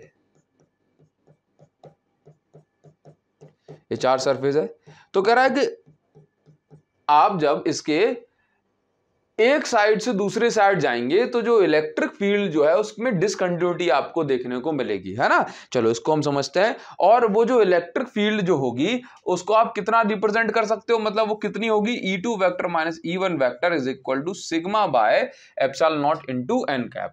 और ये जो आप देख रहे हैं, ये जो n कैप है, इसकी डायरेक्शन क्या है, साइड 1 से लेके साइड 2 तक। तो चलो मैं यहां पर बता देता हूं, let's say this is side 1 and this is side 2। तो चलिए देखिए, अगर मैं ऐसा बोल रहा हूं कि भाई इस डायरेक्शन में जो इलेक्ट्रिक फील्ड है, देखो ये कितनी होगी, इसको मैं नाम दे दिया E2 वेक्टर, कितनी होगी E2 वेक्टर। और ये E2 वेक्टर क्या है, देखो आप समझते हैं कोई भी चार्ज शीट है, उस चार्ज शीट के कारण जो इलेक्ट्रिक फील्ड बनती है उसके एक साइड पर वो कितनी होती है, सिग्मा बाय 2 एप्सिलॉन नॉट। और ये देखो अब हम बात करेंगे इसकी डायरेक्शन के बारे में, sigma bye 2 epsilon naught into n cap. n cap plus का के माइनस का, तो बोला है कि साइड 1 से 2 में जाओगे तो आपको डायरेक्शन क्या बतानी है, n कैप। तो अगर 2 से 1 में आओगे तो डायरेक्शन क्या बतानी है, माइनस n कैप। तो अगर हम इस साइड देखें इलेक्ट्रिक फील्ड, तो E1 वेक्टर की वैल्यू क्या होगी, sigma upon 2 epsilon not, sigma upon 2 epsilon naught into direction, अगर आप 2 से 1 की साइड आ रहे हो तो minus n cap, minus n cap. बताइए जरा, क्या ये बात क्लियर है, क्या ये बात क्लियर है। ये तो हो गया। आपसे कहा जा रहा है कि भाई डिसकंटिन्यूटी का मतलब समझते हो, डिसकंटिन्यूटी का मतलब है कहीं पे कोई ब्रेक आ जाना, हाँ, या फिर रेगुलर ना होना। तो अगर आप इस साइड देखो, इस शीट के इस साइड देखो इलेक्ट्रिक फील्ड कुछ वैल्यू है, इस शीट के इस साइड देखो इलेक्ट्रिक फील्ड कुछ वैल्यू है, बट इस शीट के अंदर, इस मेटेलिक शीट के अंदर अगर आप ये देखेंगे तो नेट इलेक्ट्रिक फील्ड कितनी है, 0 है। सरफेस पर चार्ज है बट अंदर थोड़ा ना चार्ज है, तो नेट इलेक्ट्रिक फील्ड कितनी, 0। तो यहां पर कुछ electric field then 0 then electric field. तो इसीलिए हमने इसको क्या बोला कि भाई जो इलेक्ट्रिक फील्ड जो है ये कैसी है सरफेस के लिए, ये डिसकंटिन्यूअस है। इसके साथ साथ इलेक्ट्रिक फील्ड का जो निकल के आ रही है इलेक्ट्रिक फील्ड वो इतनी है, ये हमें प्रूव करके दिखानी है। तो बिल्कुल दिखा देंगे, कैसे बताएंगे, जैसे देखिए, तो ये ए पार्ट है ना, तो मैं इसको यहां पे बोलूंगा, let's say E2 vector minus E1 vector को अगर मुझे लिखना है तो क्या मैं ऐसे लिख सकता हूं, क्या मैं ऐसे लिख सकता हूं, E2 वेक्टर की value sigma upon 2 epsilon naught n cap, minus E1 vector की value sigma upon 2 epsilon naught और ये माइनस n कैप। तो क्या मैं ऐसे बोल सकता हूं, sigma upon 2 epsilon naught n cap plus sigma upon 2 epsilon naught n cap. तो सिग्मा अपॉन 2 एप्सिलॉन नॉट मतलब 1/2 sigma by epsilon not, 1/2 sigma by epsilon not. तो ये हो जाएगी इतनी, n कैप कॉमन आ जाएगा, sigma by epsilon not. E2 vector minus E1 vector की जो वैल्यू है ये मेरे पास इतनी निकल के आ गई, एक मिनट, ये मेरे पास इतनी वैल्यू निकल के इसकी आ रही है। चलिए, तो ये हमने प्रूव कर दिया। अच्छा, यहां पर ना आपसे एक और चीज कही जा रही है, एक मिनट, इसकी थिकनेस को हम कम कर देते हैं। देखिए यहां पर आपसे एक चीज कही जा रही है, hence show that just outside a conductor. अब आपको बतानी है, मतलब इस वाले रिलेशन से, इस रिलेशन से आपको बतानी है कि किसी कंडक्टर के ठीक बाहर, किसी कंडक्टर के ठीक बाहर जो इलेक्ट्रिक फील्ड है वो सिग्मा बाय एप्सिलॉन नॉट है। क्लियर। तो मान के चलो कि ये मेरे पास कंडक्टर, उसने चार्ज शीट की नहीं बोला, उसने चार्ज शीट की नहीं बोला, उसने तो क्या बोला कि भाई ये आपके पास एक कंडक्टर, लेट से ये आपके पास एक कंडक्टर है, ये कंडक्टर है। अब इस कंडक्टर के ठीक बाहर जो इलेक्ट्रिक फील्ड है वो कितनी है, सिग्मा बाय एप्सिलॉन नॉट। तो जैसे मैं इस पॉइंट की बात कर रहा हूं, इस पॉइंट की, तो इस पॉइंट पर जो इलेक्ट्रिक फील्ड है लेट से वो कितनी हो गई, लेट से E2 वेक्टर, ठीक। और यहां पर जो इलेक्ट्रिक फील्ड हो गई ये हो गई E1 वेक्टर, और E1 क्या हो गई, जैसे इसके अंदर हमने E1 मानी तो E1 क्या हो गई, 0। E1 क्या हो गई, 0। और इसके जस्ट बाहर के पॉइंट की अगर मैं बात करूं लेट से यहां पर, और ये E2 इलेक्ट्रिक फील्ड है, तो अगर मुझे E2 निकालना है तो वो कितनी हो जाएगी, E2 अगर मुझे निकालना है तो कितनी हो जाएगी यहाँ पे, तो मैं लिख सकता हूं कि इफ E1 इज 0 तो E2 की वैल्यू कितनी हो जाएगी, E2 vector is equal to sigma by epsilon naught, और ये n कैप, ठीक है। तो ये इलेक्ट्रिक फील्ड को भी हम बता सकते हैं कि जस्ट आउटसाइड जो इलेक्ट्रिक फील्ड है कंडक्टर के, वो भी कितनी होती है, सिग्मा बाय एप्सिलॉन नॉट, किसी भी शेप का वो कंडक्टर हो सकता है। क्लियर है इतनी बात, तो ये हो गया इसका। अब अगर हम इसके सेकंड पार्ट की बात करते हैं तो यहाँ पे देखो क्या दिया हुआ है, बढ़िया सा क्वेश्चन है, show that tangential component of electrostatic field is continuous from one side of charge surface to another, ठीक है। आपको प्रूव करना है, मान के चलो कि आपके पास एक चार्ज सरफेस है, ठीक, आपके पास क्या है, एक चार्ज सरफेस है, चार्ज सरफेस है तो ऑब्वियस सी बात है भाई इसके पास चार्ज होगा, ठीक। चीजों को आसान बनाने के लिए मैं ये बोल देता हूं कि भाई ये सरफेस जो है हमारे पास, ये कैसी है, ये एक मेटेलिक सरफेस है, मतलब ये कंडक्टिंग सरफेस है। तो वैसे आप सभी बच्चे अभी इस बात को समझते होंगे कि कंडक्टर पे जो इलेक्ट्रिक फील्ड लाइन होती है वो परपेंडिकुलर होती है, कैसी होती है, परपेंडिकुलर, है ना। सिर्फ कैसी होती है इलेक्ट्रिक फील्ड लाइन, परपेंडिकुलर, वहां पे एक ही कंपोनेंट होता है ना, कोई टेंजेंशियल कंपोनेंट नहीं होता। लेकिन टेंजेंशियल कंपोनेंट अगर मुझे बोलना हो तो कितना बोलूंगा, 0, भाई सिर्फ परपेंडिकुलर है तो दूसरा कंपोनेंट नहीं है ना, वो 0 है। तो यहां पर कहा जा रहा है कोई भी चार्ज सरफेस हो उसका टेंजेंशियल कंपोनेंट क्या होगा, ये कंटिन्यूअस हो। कंटिन्यूअस का मतलब है कि जितना इस जगह पे है, जितना इस जगह पर है उतना ही इस जगह पे होगा, उतना ही इस पॉइंट पर होगा, उतना ही इस पॉइंट पर होगा, उतना ही इस पॉइंट पर होगा, और उतना ही हर एक पॉइंट पे होगा। बस ये चीज आपको यहां पर बतानी है। क्लियर, बोलो हाँ। चले, अभी आप ये बताओ मुझे कि इलेक्ट्रिक फील्ड की मैं बात कर रहा हूं, ठीक है। जैसे मान के चलो ये इलेक्ट्रिक फील्ड है, वैसे तो मैं आपको ऑलरेडी बता ही चुका हूं, आप सभी जानते हैं कि इलेक्ट्रिक फील्ड क्या होती है। इलेक्ट्रिक फील्ड मेटल सरफेस पे सिर्फ परपेंडिकुलर होती है। लेकिन अगर हमने मान लिया कि भाई एक आध कंपोनेंट इसका रह गया या है, तो भाई वो कंपोनेंट कितना होगा और कैसे होगा, चलो तो मैं आपको बता देता हूं। देखो, अगर मैं किसी क्लोज लूप की बात कर रहा हूं, या मैं ऐसे बोलूं ये इलेक्ट्रिक फील्ड ये एक छोटे से पर्टिकुलर पॉइंट पर अगर ये आगे बढ़ रही है, तो मैं इसको ऐसे बोलता हूं E vector dot dl vector for a close loop is 0। क्या है ये, line integration of electric field for close loop is 0, या सिंपल मैं E vector dot dl vector बोल रहा हूं। तो आप यहां पे समझिए, हाँ जी चलो ठीक है, for close loop is 0 now. अच्छा, ये 0 क्यों है, ये चीज मैं आपको बता देता हूं। देखो क्यों, E dot dl electric field into distance क्या होता है, पोटेंशियल डिफरेंस होता है। अब आप ये समझो कि भाई यहां पर ना, या चलो मैं आपसे ऐसे बोल देता हूं E vector dot dl vector is equal to क्या होता है, डेल बी। अब आप ये समझो कि E वेक्टर डॉट dl नहीं पता, E is equal D V upon D R नहीं आपने प्रूव करा, तो पोटेंशियल डिफरेंस फॉर्मूला क्या हो जाता है, इलेक्ट्रिक फील्ड इनटू डिस्टेंस होता है कि नहीं, तो बस वहीं से हमने बना दिया ये E into D L is equal to del V. Now अभी समझो, E vector dot dl vector को आपने ये लिखा, डेल वी क्या लिख सकते हो, del W upon q naught, ठीक। अभी बताओ, अगर आप एक क्लोज लूप या मेटल सरफेस पर अगर आप एक पॉइंट से दूसरे पॉइंट पर जा रहे हो तो आपको कितना वर्क करना पड़ता है, 0। और अगर आप वैसे भी कंसीडर करो, मेटल ना कंसीडर करो, तो आपको यहां पर ऑलरेडी हिंट दिया है कि अगर आप इलेक्ट्रिक फील्ड में कोई भी क्लोज लूप कवर करते हैं तो आपको कितना वर्क करना होता है, 0 वर्क करना होता है। तो क्लोज लूप के लिए कितना वर्क होगा, क्लोज लूप के लिए 0 वर्क होगा। 0 वर्क होगा तो यहां पर जो E vector dot dl vector है ये भी कितना हो जाएगा, 0। तो यहां से जो E वेक्टर की जो वैल्यू है ये कितनी हो जाएगी, 0। 0 का मतलब है कि इस पॉइंट पे भी 0, इस पॉइंट पे भी 0। तो आप यहां पे बोलेंगे tangential component of electric field is tangential component of electric field is continuous.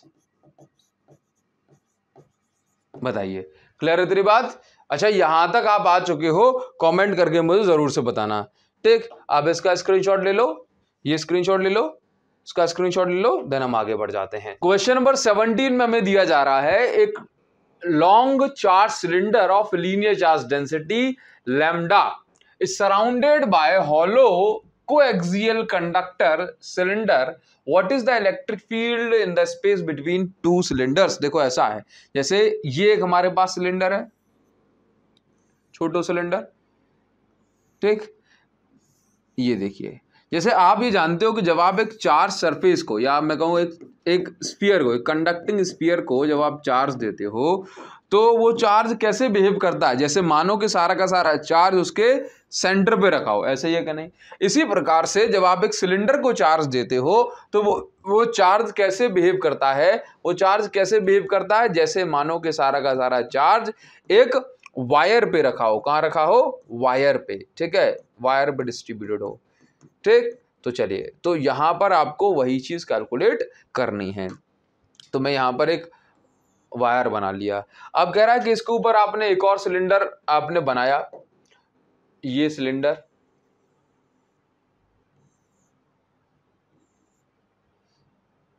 ठीक है, ये सिलेंडर आपने से बनाया। तो आपको ना इलेक्ट्रिक फील्ड निकालनी है, आपको इलेक्ट्रिक फील्ड निकालनी है इन दोनों सिलेंडर के बीच में। ठीक, तो मैं ऐसा मान लेता हूं कि भाई ये डिस्टेंस इस वायर से, मतलब इस सेंटर से इस वायर की डिस्टेंस कितनी है? r। क्लियर है? तो अगर मैं यहां पर इलेक्ट्रिक फील्ड की डायरेक्शन बताता हूं तो ये हो जाएगी इलेक्ट्रिक फील्ड ई वेक्टर, और यहां पर ds वेक्टर भी इसी डायरेक्शन में हो जाएगा, ds वेक्टर। थीटा की वैल्यू कर्व्ड सरफेस के लिए 0 हो जाएगी, बाकी जो अपर सरफेस है इनके लिए थीटा की जो वैल्यू होगी ये हो जाएगी, हम सभी जानते हैं कितनी, थीटा की वैल्यू 90 डिग्री। इस सरफेस के लिए भी थीटा की वैल्यू हो जाएगी 90 डिग्री। तो भाई ये दो फ्लैट सरफेस के लिए आप यहाँ पे लिख सकते हैं E vector dot ds vector. आप सभी जानते हैं phi is equal to close integration of E vector dot ds vector. Phi is equal to, जब भी डॉट हटता है तब क्या आता है? हमेशा कॉस थीटा, तो ई ds कॉस थीटा आ जाएगा।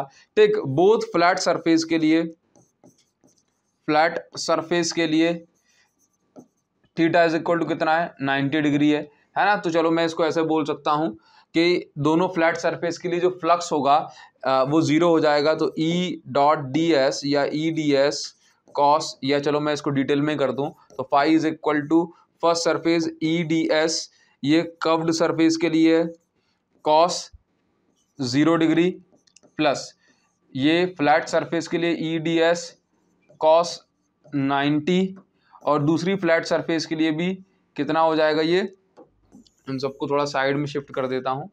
दूसरी फ्लैट सरफेस के लिए भी कितना हो जाएगा?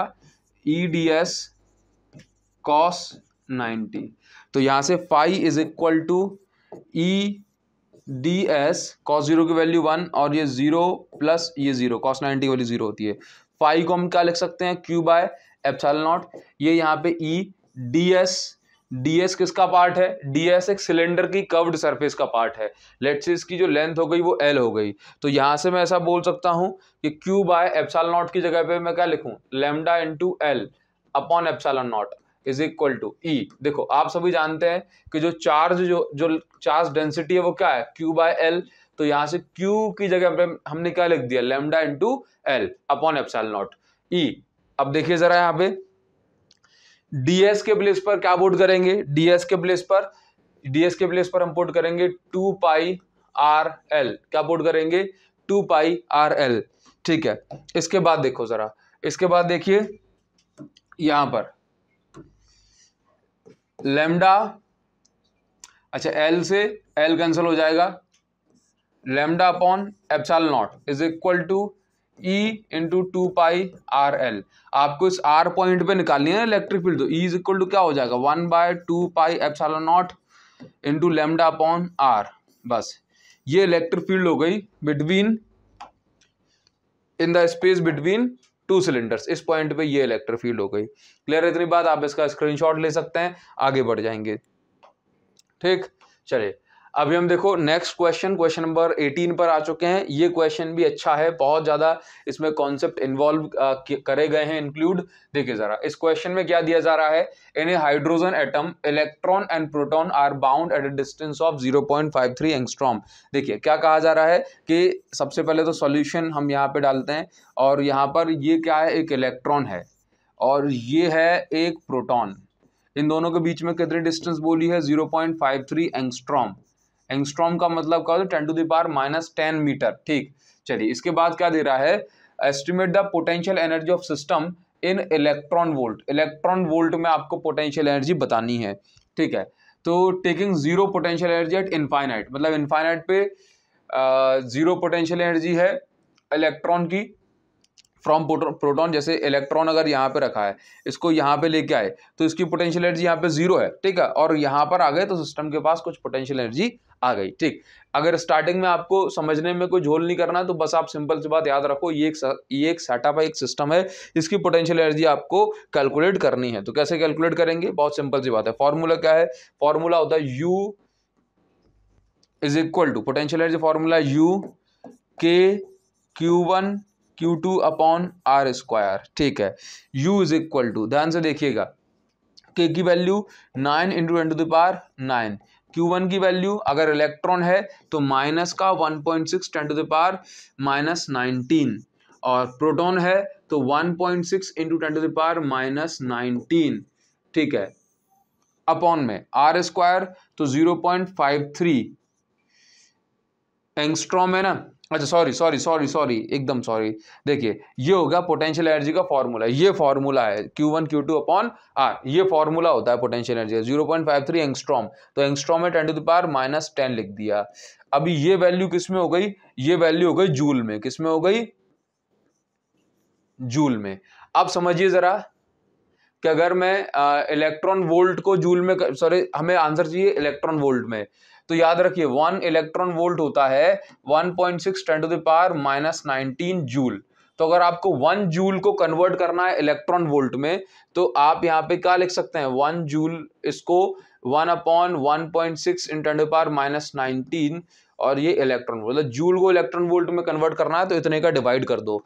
तो अब मैं क्या करूंगा कि सिंपल यहाँ पर ये देखिए जरा, ये जूल में है, अब मैं इसको इलेक्ट्रॉन वोल्ट में कन्वर्ट करना चाहता हूं तो मैं यहीं पे कर दूं। ठीक है, तो इसमें मैंने 1.6 इंटू 10 टू द पावर -19 का डिवाइड करके इसको इलेक्ट्रॉन वोल्ट में लिख दिया। अब इसको अगर मैं कैंसिल वैंसिल करूंगा थोड़ा ज्यादा आसान होगा कि एक तो यहां से एक यही कैंसिल हो गया, इलेक्ट्रॉन वोल्ट में चल रहा है, 10 टू द पावर -10 है, 10 to the power -19, 10 to the power -9 बचेगा, 10 टू द पावर -9 और ये 10 टू द पावर +9 ये कैंसिल हो गया। तो यहाँ पर सिर्फ कितना बच रहा है, U इज इक्वल टू, ये देखो 9 बच रहा है माइनस का, इंटू 1.6 बच रहा है, और अपॉन में क्या बच रहा है 0.53, 0.53। इसका एक डेसिमल हटा तो एक जीरो यहाँ आ गई, इसका डेसिमल हटा तो 2 जीरो ऊपर पहुंच गई, यहां से ये कैंसिल, तो ये ऐसा कुछ बच रहा है U is equal to minus का 9 इंटू 160 अपॉन में 53।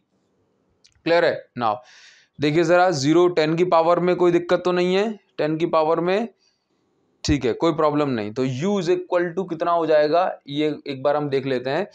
तो अगर मैं इसको डिवाइड करूं 160 डिवाइड बाय 53 तो 15, ठीक है 159, तो ये आपका अप्रॉक्स 3 टाइम चला जाएगा, और माइनस का 27 इलेक्ट्रॉन वोल्ट, ये आपका अप्रॉक्स आंसर हो गया। इलेक्ट्रॉन वोल्ट में अप्रॉक्स ये आपका आंसर हो गया। क्लियर है। तो ये आपने इलेक्ट्रॉन वोल्ट में इसकी कैलकुलेशन करके बढ़िया सा आंसर निकाल दिया। तो अगर आपसे यहाँ पर कहा जाए कि इलेक्ट्रॉन वोल्ट में आंसर निकालिए तो आप निकाल सकते हैं ना, estimate the potential energy of system in electron volt taking zero potential at infinite taken out. अभी सेकंड का पूछ रहा है व्हाट इज द मिनिमम, एक मिनट गलत पेन हमने सेलेक्ट कर लिए। Now what is the minimum work required to free the electron given that its kinetic energy in orbit half the magnitude of potential energy.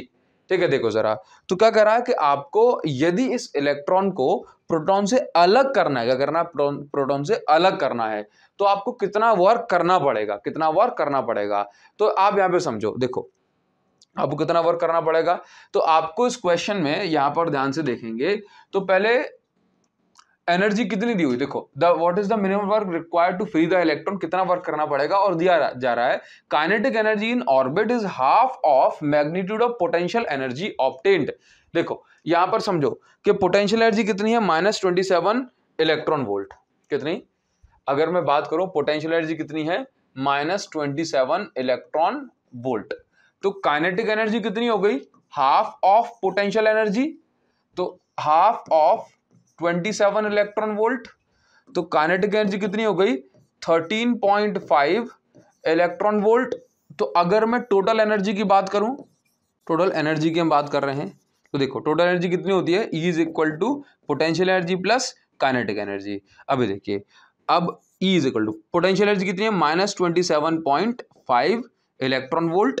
ठीक है, और ये कितनी है, +13 अच्छा -27 था ओनली, -27 इलेक्ट्रॉन वोल्ट, और ये कितनी है प्लस का 13.5 इलेक्ट्रॉन वोल्ट। तो जो टोटल एनर्जी होगी that will be -13.5 electron volt.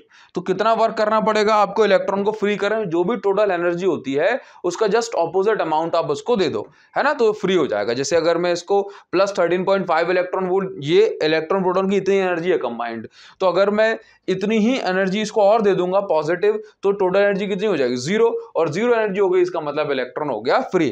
तो आप यहां पे समझे अमाउंट ऑफ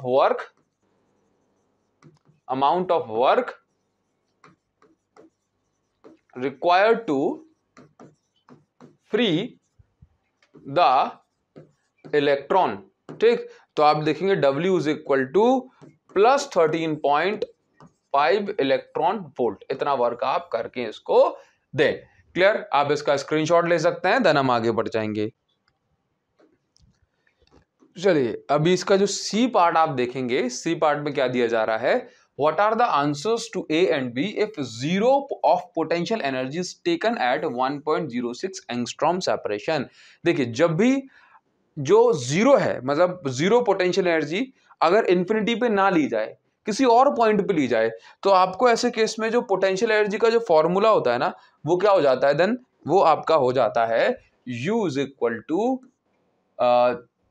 कितना भाई, K Q1 Q2 1/R1 -1/R2। पहले जो पोटेंशियल एनर्जी थी जीरो कब थी, 0.53 एंगस्ट्रॉम पे, तो R1 के प्लेस पे आप ये पुट करेंगे, और R2 के प्लेस पे आप पुट करेंगे 1.06 एंगस्ट्रॉम। क्लियर, आप इसको सॉल्व करें और आंसर निकाल सकते हैं। तो U इज इक्वल टू, देखिए जरा, K Q1 की वैल्यू, K की जगह पे क्या पुट करूंगा, 9×9। क्लियर, Q1 की जगह पे 1.6 10⁻⁻19, और इलेक्ट्रॉन भी है तो यहां पर माइनस आगे लगा दिया, 1.6 10⁻⁻19 अपॉन, अच्छा अपॉन में कुछ नहीं है, तो यहां पर मैं ऐसे लिख सकता हूं 1 अपॉन, ये दोनों R1 का और R2 दोनों का 10⁻−10 बाहर आ जाएगा, क्योंकि एंगस्ट्रॉम का था, मीटर में कन्वर्ट करा तो इतना हो गया, 0.53 माइनस 1.06, ये इतना हो गया। क्लियर है, अभी देखिए, अब आप सिंपल सा एक काम करें कि यहां पर ना 53 दूनी 106, ठीक, अब आप इतना यहां पे काम कर सकते हैं कि अगर आप इसको नॉर्मल भी सब्ट्रैक्ट करोगे ना, तो ये आपका निकल के आ जाएगा, जैसे कि आपने इसको 2 0 लगाई, ये 100 हो गया और ये भी 100 हो गया। तो अगर आप इसको डिवाइड भी करते हैं 53 106, तो एलसीएम आ जाएगा इसका 106। कितना एलसीएम आ जाएगा, 106। ठीक है, तो ये 100 भी बाहर आ जाएगा, तो U इज इक्वल टू -9 × 10⁻, ये देखो कितना हो जाएगा, -9 × 10⁻9, और ये 1.6 × 1.6 × 10⁻38 अपॉन 10⁻10, और अगर अपन इसको इलेक्ट्रॉन वोल्ट में कन्वर्ट करना चाहते हैं तो 1.6 × 10⁻19 से डिवाइड कर दो, ठीक। और यहाँ पे कितना हो जाएगा, अच्छा ये 100 आपने कॉमन लेके बाहर निकाल लिया, तो यहाँ पे 106 एलसीएम आया, यहाँ पे 2 माइनस यहाँ पे 1 हो जाएगा, और ये वैल्यू अभी इलेक्ट्रॉन वोल्ट में आ गई, ठीक। डिवाइड करेंगे तो यहाँ से ये 1.6 कैंसिल होगा और 10 की पावर कितना बचेगा, 10 की पावर -19 बचेगा। ये कैंसिल होगा, 10 की पावर -9 बचेगा। ये कैंसिल होगा, 10 की पावर कुछ बचेगा ही नहीं। तो U इज इक्वल टू कितना आ जाएगा, -9 इंटू एक 1.6 बच रहा है, इंटू एक बच रहा है 100, ठीक है, और ये बच रहा है 1/106। तो U इज इक्वल टू, अगर मैं यहाँ पर देखूं तो 14.4 इंटू 100, अगर मैं 100 का डिवाइड कर रहा हूँ, अच्छा चलो ठीक है, ये 106 आ गया मेरे पास, ठीक। अगर मैं इसमें डिवाइड करता हूँ लेट से 40, ये लेट से अगर मैं इसको एक जीरो कम कर दूँ, ठीक है, अगर मैं इसको 144 लिख रहा हूँ, या मैं सिंपल इसको ये अगर मैं कर देता हूँ इसको 1440, 1440, 106 का डिवाइड करूँ तो 106, यहाँ पे आ गया 38 0, यहाँ पे मैं डिवाइड कर देता हूँ 3 से तो 118,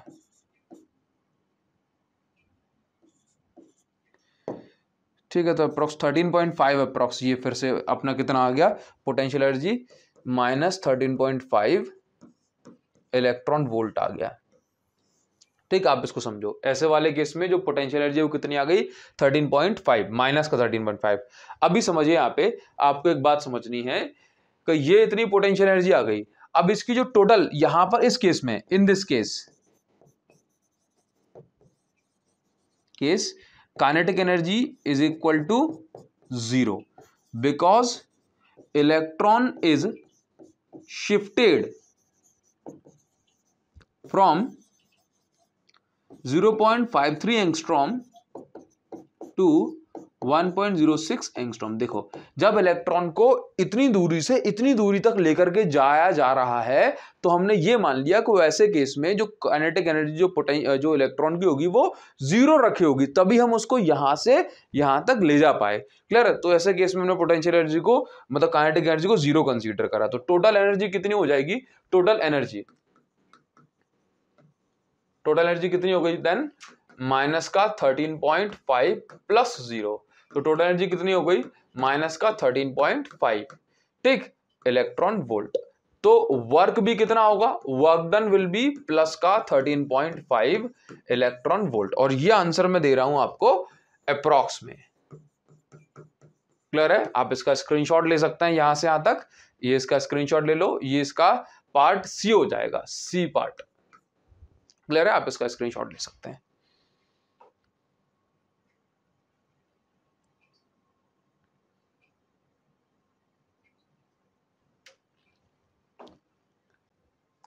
क्वेश्चन नंबर 19 को देखिए जरा। क्वेश्चन नंबर 19 में क्या दिया जा रहा है, यहां पर दिया जा रहा है कि one of two electron of H2 molecule is remove. देखो यहां पर क्या है, देखो आप सभी जानते हैं कि भाई एक हाइड्रोजन में क्या होता है, एक हाइड्रोजन में एक प्रोटॉन है और एक इलेक्ट्रॉन है, ठीक है। इसी तरीके से अगर 2 हाइड्रोजन हो गए तो उसके बाद 2 प्रोटॉन और 2 इलेक्ट्रॉन हो गए। तो कह रहा है कि भाई इसमें से ना एक इलेक्ट्रॉन निकाल लिया तो 2 प्रोटॉन तो बचेंगे ना। लेट्स से ये Q1 ये प्रोटॉन है और ये Q2 ये भी प्रोटॉन है और एक इलेक्ट्रॉन है, ये एक इलेक्ट्रॉन है। चलो मैं इसको लिख देता हूँ Q3, और Q3 क्या है, एक इलेक्ट्रॉन है। अच्छा मुझे कैसे पता ये ऐसे रखे हो, आगे इस क्वेश्चन में दिया हुआ है। इसमें दिया है in ground state of H2 the 2 protons are separated by रफली 1.5 एंगस्ट्रॉम। तो ये दोनों जो प्रोटॉन है इन दोनों के बीच की जो डिस्टेंस है ये 1.5 एंगस्ट्रॉम है। तो मैं इसको लिख देता हूँ 1.5 × 10 - 10 मीटर। और इसी तरीके से दिया गया है कि जो इलेक्ट्रॉन है हर एक प्रोटॉन से वो 1 एंगस्ट्रॉम की दूरी पर है। तो 1 एंगस्ट्रॉम मतलब 1 × 10 - 10 मीटर ये इसकी डिस्टेंस है। 1 × 10⁻⁻10 मीटर, ये इसकी डिस्टेंस है। अभी आपको समझना है कि यहाँ पर ना क्या निकालना है आपको, सिस्टम की पोटेंशियल एनर्जी। स्पेसिफाई और choice of zero potential energy. तो जीरो पोटेंशियल एनर्जी हमेशा आप इन्फिनिटी में माना करो, ठीक है। अब ऐसे सिस्टम की पोटेंशियल एनर्जी निकालनी है तो आपको कुछ भी नहीं करना, सिंपल के Q1 Q2 अपॉन दोनों के बीच की डिस्टेंस का स्क्वायर, तो R12 प्लस के Q2 Q3 अपॉन दोनों के बीच की डिस्टेंस R23 प्लस के Q3 Q1 अपॉन दोनों के बीच की डिस्टेंस R31। बस इतना सा काम करना है, आपको सभी वैल्यूज पुट करनी है। अगर आप ये सभी वैल्यूज ढंग से पुट करोगे तो आंसर भी फिर ढंग से ही आएगा। U इज इक्वल टू क्या करोगे, के तो सब में से बाहर आ गया, ठीक है। अब देखिए Q1 की वैल्यू 1.6 × 10⁻⁹ कूलाम। अगर आप इन दोनों के बीच में ले रहे हो, Q1 Q2 में ले रहे हो, तो देखो दोनों की वैल्यू सेम है, तो आप यही पुट करोगे 1/10⁻⁹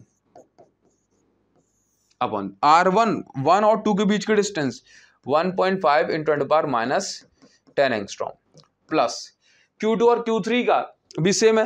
Q2 और Q3 देखो जरा, अगर हम यहां पर देखते हैं तो Q2 और Q3 पर Q2 कौन है, Q2 ये है, और Q3 कौन है, Q3 ये। चार्ज कैसा है, नेगेटिव है, तो Q3 पे चार्ज नेगेटिव है ना, तो इसके कारण से यहां पर क्या हो जाएगा, नेगेटिव आ जाएगा।